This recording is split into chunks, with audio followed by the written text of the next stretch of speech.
ఏంటి YouTube ఛానల్పై TTD case Chaganti కోటేశ్వరరావుపై దుష్ప్రచారం చేశారంటూ పలు యూట్యూబ్ ఛానల్పై కేసులు నమోదు. సరే ఇది కూడా అంతే. ఇది కూడా మనం మీడియా గురించి ఇందాక చర్చిస్తున్నాం కదా. ఐ ఆల్వేస్ దాదాపు నేను తిరుపతి వెంకన్న ప్రతినిధిగానే పరిగణిస్తుంటాను. ఎందుకంటే నువ్వు చాలా భక్తితో ఎప్పుడు వెళ్తుంటావు కాబట్టి. చాగంటి కోటేశ్వరరావు గారి మీద కూడా రకరకాలు ఉన్నాయి. ఏదైనా ఆయన ప్రవచనకర్త, ఆయన వెళ్ళారు. ఆయన చాలా దూరం నుంచి నడిచి వస్తున్నట్టు ఇదంతా ఛానళ్ళలో చూశారు. చూసిన తర్వాత కొంత అవమానం జరిగిందని కామెంట్ పెట్టారు. పెట్టొచ్చా లేదా వేరే విషయం, పెట్టారు.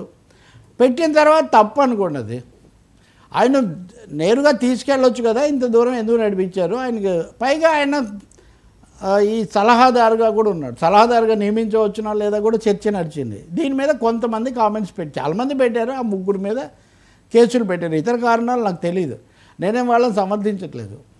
ఆ వార్త తప్పు అయితే ఆ వార్తను మీరు ఖండించాలి, అంతే కదా. అంటే వార్తే తప్పు, ఆయన అంతటా ఆయనే ఏదో క్యూ లైన్. నేను దానికి కూడా వస్తున్నా, నేను మీకు కూడా సమాధానం చెప్పు. ఆ రెండో పార్ట్ కూడా నేను చెప్తున్నా. మొదటి వార్త నేను చెప్తుంది వర్మ ఇలా చేశాడు అని నేను ఒక వార్త ప్రసారం చేశాను. మీరు ఏం చేయాలి, నేను చేయలేదని మీరు ఖండించాలి. మీరు ఖండించాక కూడా నేను అలా మాట్లాడితే అప్పుడు నేను దుర్బుద్ధితో దుష్ప్రచారం చేస్తున్నాను, నా మీద కేసు పెట్టవచ్చు, నా మీద మీరు చట్టబద్ధంగా చర్య తీసుకోవచ్చు. మీడియాకు సంబంధించినంత వరకు ఫస్ట్ది వాళ్ళు ఇచ్చిన వార్తకు రెండో వెర్షన్ వాళ్ళు ఇచ్చారా లేదనేది ఇది క్రైటీరియా నెంబర్ 1. అంటే గుడ్ ఫెయిత్లో నేను ఒక విషయం చెప్పాను, కానీ నాకు తెలిసిన సమాచారం తప్పని తెలిసింది కాబట్టి మేము దీన్ని ప్రసారం చేస్తున్నాము అని చెప్తే అయిపోతుంది, నెంబర్ 1. నెంబర్ 2, ఈ వార్త ఖండించాల్సింది ఎవరు? This is the more important question. ఈ వార్త ఖండించాల్సింది చాగంటి కోటేశ్వరరావు గారు. ఇప్పటి వరకు కూడా ఖండించలేదు. నేను ఖండించారా లేదా ఆయన ఇవన్నీ నేను పట్టించుకోను, వీటన్నిటికీ అతీతున్నాయని కూడా భావించవచ్చు ఆయన, పెద్ద ఆయన, అది వేరే విషయం. కానీ ఈ వార్త నిజమా కాదా అనేది చాగంటి కోటేశ్వరరావు గారి నుంచి ఏదైనా వస్తే తప్ప దీన్ని ఏమీ జరగలేదు, జరిగింది లేకపోతే వీళ్ళు చెప్పిందే నిజమని మనం ఎలా ధృవీకరించుకుంటాం, అంతే కదా. ఇప్పుడు రవి గారికి ఇలా ఎందుకు ఎలా అయిందంటే వర్మ చెప్పాడు, లేదు నేను రవి గారికి చెప్పాను, ఆయనే కావాలని అంటున్నాడు. రవి ఇదంటే ఆ మూడో ఆయన కదా చెప్పాలి ఈ విషయం. ఎవరైతే దీంట్లో నాకు సంబంధించిన అంశం నేను చెప్పాలి, మీకు సంబంధిస్తే మీరు చెప్పాలి. ఇప్పుడు టీటీడీ వచ్చి దీనికి చెప్పాల్సిన ఇస్తే దాని యొక్క వ్యాలిడిటీ ఎంత అనేది ఇక్కడ ప్రశ్న. ఇప్పుడు ఇంతకుముందు కూడా నేను మీకు ఇందాక కూడా చూపిస్తున్నది చిచ్చు రాజయ్య గారిని నేను ఇంతకుముందు ఇప్పుడు కాదు ఇదేదో చంద్రబాబు నాయుడు ప్రభుత్వం వచ్చినప్పటి మాట కాదు ఇది. అసలు తిరుపతిలో ఏం జరిగినా కానీ దాన్ని ఒక వివాదం చేసే ఈ లక్షణం. నేను ఫేస్బుక్ చిచ్చు రాజయ్య గారిని ఎప్పుడు ఏదో ఒకటి పెట్టేయడం, అక్కడ ఏం జరిగినా కానీ. ఇప్పుడు నిజంగా వెంకటేశ్వర స్వామికి కానీ చాగంటి వారికి కానీ వీళ్ళెవరో ఇచ్చిన వార్తలతో అంత తలకిందులు అయిపోతుందో. ఇదిగోండి చిచ్చు రాజయ్య గారి, ఇది నేను 2018లో పెట్టిన పోస్టు. పత్రికలో రాసిన వ్యాసం పోస్ట్ కాదు, పత్రికలో రాసిన వ్యాసం మొన్న పెట్టా. ఏదో ఒక కారణంతో తిరుమల తిరుపతి దేవస్థానంలో ఏదో ఒక అంశం మీద ఇది అసలు ఎక్కడ సార్, ఏడుకొండలవాడు ఆయన భక్తులు గోవింద నామస్మరణతో మారుమోగాల్సిన తిరుపతి కొండలు ఎందుకు ఈ వివాదగ్రస్తం అయిపోతున్నాయి? ఇప్పుడు చాగంటి లాంటి ఒక బ్రహ్మశ్రీ చాగంటి కోటేశ్వరరావు గారు అక్కడికి వెళ్ళినప్పుడు ఏదైనా జరిగితే ఒక వార్త ఎవరో రాస్తే దాంతోనే ఆయనకు అయిపోతుందా? రెండవది ఒక వ్యవస్థ లేదా ఒక ప్రభుత్వం లేదా ఒక రాజకీయ పార్టీ మీరు చెప్పింది అబద్ధం అని ఖండించి కేసు పెట్టినంత మాత్రం అది నిజమైపోతుందా? మరి ఎందుకు ఆయన బ్రహ్మజ్ఞానులు ఎందుకు మౌనం పాటిస్తున్నారు? ఆయన ఇది అంత పట్టించుకోవాల్సిన విషయం కాదనుకుంటున్నారంటే ఆయన పట్టించుకోదని టీటీడీ పట్టించుకుంటుందా? టీటీడీ ఇదే సమాచారం ఉంటే ఆ రోజున అప్పుడు వాళ్ళే పాజిటివ్గా ఈ వివరణ ఎందుకు ఇవ్వలేదు? ఇది కూడా నేను థర్డ్ సజెషన్ నేను చేస్తున్నాను. ఓకే, మీరు పాజిటివ్గా ఈ వివరణ ఇస్తే పోయేదానికి అంతగా అంటే ఇక్కడ ఒకటే డైరెక్షన్. మళ్ళీ ఆయనేమో రైలు పట్టాల మీద పడుకోబెడతాను అంటున్నాడు, వీళ్ళేమో మీరు నోరెత్తితే కేసు పెడదాం అంటున్నారు. అది తొక్కిసలాట మీద కానీ ఇంకో విషయం మీద కానీ. పైగా అక్కడ సాక్షాత్తు మీడియా నాయకులు ఉన్నారు అక్కడ చాలా. కాబట్టి ఒకవేళ వాళ్ళు పొరపాటు అయితే నోటీస్ ఇవ్వచ్చు, అంతేగాని పోలీస్ కేసు పెట్టి ఇప్పుడు ఏదో మీరు కెమెరా ముందు ఉన్నారు వర్మ గారు, మీకు ఒక ఫోన్ వచ్చింది అర్జెంటుగా ఏదో ఘటన జరిగిందని, మీరు యాజ్ ఎ మీడియా పర్సన్ ప్రజలకు తెలియాలని ఏదో నేను ఎవరిని జస్టిఫై కాదు, మీరు అర్థం చేసుకోండి.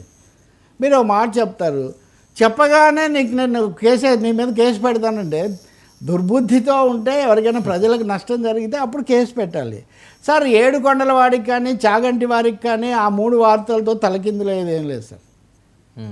ఏమి తిరుమల తిరుపతి అట్లా అయితే పింక్ డైమండ్ గురించి చెప్పిన వాళ్ళకు లేదా రమణ దీక్షితులు గారికి ఎంతమంది ఎన్ని రకాల పరస్పర విరుద్ధ కథనాలతో ఏడుకొండల వాడిని మరొకసారి శిలగా మార్చారు వీళ్ళు. ఇది ఎండ్లెస్ ఎక్సర్సైజ్. కాబట్టి తప్పకుండా పోలీసులు కూడా దీన్ని తగు విధంగా ఆలోచిస్తారని నేను అనుకుంటున్నాను. ఖండన ఇవ్వండి, చాగంటి వారిస్తే అసలు అది దట్ ఈస్ ది అల్టిమేట్. బహుశా ఇప్పుడు పోలీసులు వెళ్ళాలి మళ్ళీ చాగంటి దగ్గరికి. ఇప్పుడు పోలీసులు చాగంటి దగ్గరికి వెళ్ళి ఆయన వాంగ్మూలం తీసుకొని చాగంటి వాంగ్మూలం ఇలా ఉంది, టీటీడీ వాళ్ళది ఇలా ఉంది, ఇలా అని చెప్పి కోర్టుకి సమర్పించాలి, కోర్టు చెప్పాలి. ఇంత అవసరమా సార్? మీడియాలో రానివ్వండి సార్, ఒకవేళ తప్పు వస్తే తప్పని ఖండించండి, అంతటితోనే. టీటీడీ కంటే ఈ ముగ్గురు ఏమి బలవంతులు బలాధిక్యత కలిగిన వాళ్ళు ఏం కాదు, లేదా ఇంకో ముగ్గురు.